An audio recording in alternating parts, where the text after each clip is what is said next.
Na verdade, não dá para analisar o São Paulo do Zubeldia só na Libertadores, né? Acho que o São Paulo do Zubeldia 2025 é o São Paulo do Zubeldia do Paulista, do Brasileiro e da Libertadores. O Zubeldia só na Libertadores é o cara que está, como o Vesson estava falando para mim, invicto desde que começou o trabalho do São Paulo, né? Desde que ele assumiu o jogo no Barcelona de Guayaquil lá. Aí desde lá o São Paulo ganhou no Equador, ganhou na Argentina, ganhou no Paraguai, agora ganhou em outros lugares, ganhou no Chile. Então é uma invencibilidade com muitas vitórias fora de casa, que é uma coisa que o São Paulo não tinha na sua história e não tem na história recente, inclusive com o trabalho do Dorival, que foi técnico campeão da Copa do Brasil.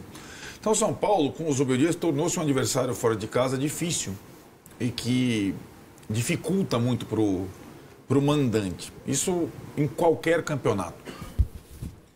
E acho que essa situação na Libertadores, se a gente reparar como aconteceu ano passado, ele estreia com uma vitória contra o Barcelona em Guayaquil e empata com o Barcelona no Morumbi. 0-0. Ninguém lembra, mas ele empatou com o Barcelona no Morumbi, vencendo em Guayaquil. Mais ou menos o que aconteceu com a Alianza, né? Empatou com a Alianza. O que aconteceu, Tironi, nesses últimos dias, acho que a gente discutiu bastante aqui, uma histeria completamente desmedida, uma situação que deixou muitas análises míopes para o trabalho bom que ele vinha fazendo na escassez. Eu falo muito que o Abel Ferreira é um técnico que trabalha muito bem na escassez. O Zubeldia tem trabalhado bem na escassez. A partir do momento que ele foi perdendo titular para titular, partida a partida, ele foi encontrando soluções e o time foi melhorando. Então, o jogo de ontem não dá para dissociar do jogo de domingo. Até porque foi com o mesmo elenco, né, contra o Santos. A diferença ontem é que ele coloca o terceiro zagueiro, como a gente tinha colocado na prévia, era o time fora de casa, e depois no intervalo ele coloca o Lucas Ferreira, simulando o time do jogo com o Santos. Sem nenhum retorno. Sem os 5 titulares do time base, né? E acho que o São Paulo talvez não tenha feito uma partida brilhante ontem, mas ele controlou o jogo como controla fora de casa. É por isso que o São Paulo tem bons resultados. Controla contra o Libertad. O Libertad é fraco? Talvez. Controla contra o Talheres? É fraco? Talvez. Controla com o Botafogo está fraco? Talvez. Controla contra o Galo está fraco? Talvez. Mas o São Paulo controlou todas essas partidas esse ano, né? E acho que agora, com as 2 vitórias, ele fica numa situação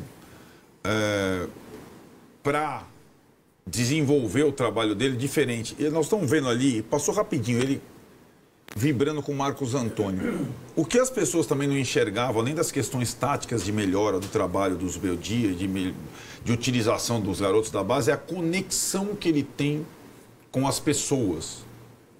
Sobretudo com os jogadores, que é o que interessa. Todo gol do São Paulo é vibração com o técnico. Pode ser do mais velho ao mais novo. Isso tem um peso gigante. Você não substitui um treinador que tem esse tipo de relação e esse tipo de resultado. É impossível isso. Fora as relações com funcionários, direção e tal. Evidentemente, para o ano que o São Paulo traçou, ele é um técnico ideal e é uma pessoa ideal. Ele entende o momento do clube mais do que muito o São Paulino, né? E ele defende arduamente o time dele. Acho que ontem, na análise só do jogo, ele até substituiu bem, que era o clamor de todos os críticos, né? A tal da leitura de jogo. E eu ficava falando, a leitura de jogo envolve também a escalação inicial, porque toda escalação inicial o São Paulo controla o jogo, né? Então envolve também. Agora, se é só substituição, ele substituiu bem ontem também, no intervalo e depois no segundo tempo, né? Com as entradas do Luciano, do Bobadilha, do Enzo e tal.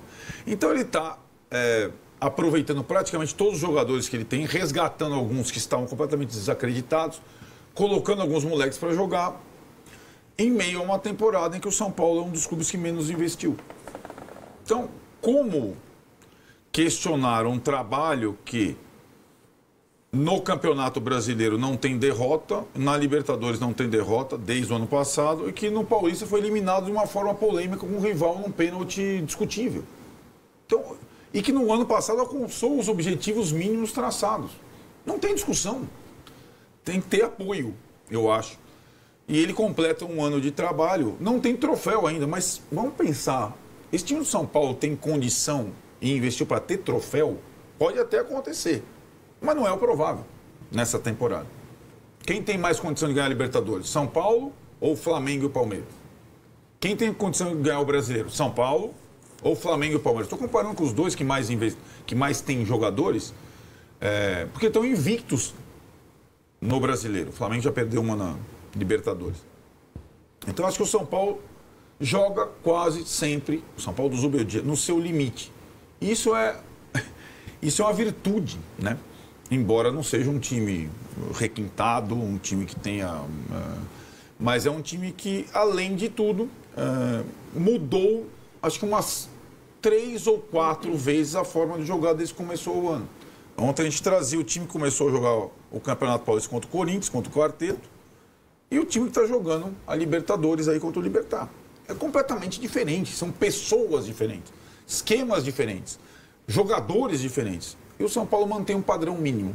Eu acho que isso talvez tenha ficado mais escancarado quando você ganha fora de casa do Libertad, assume a liderança da Libertadores e no Brasileiro ganha um respiro também com a vitória sobre o Santos. Então, acho que o São Paulo que não me espanta, talvez tenha espantado algumas pessoas que achavam que o trabalho tinha acabado, tinha chegado no teto, que o técnico era fraco e tudo mais. Um Pardal, qual é a nossa... Até hoje eu fico pensando, quem foi o primeiro técnico a ganhar a alcunha do professor Pardal, que, para quem não sabe, era um personagem, né? De um desenho, né? Não, história em quadrinhos. História em quadrinhos da Disney. Que era um inventor, mas só inventava coisa cientista. maluca. Cientista que só inventava coisa... O Carpegiani no São Paulo já tinha, que era um técnico que mexia todo o jogo. O cara que inventou isso é muito bom mesmo, hein? Exatamente. Ele pega em qualquer técnico.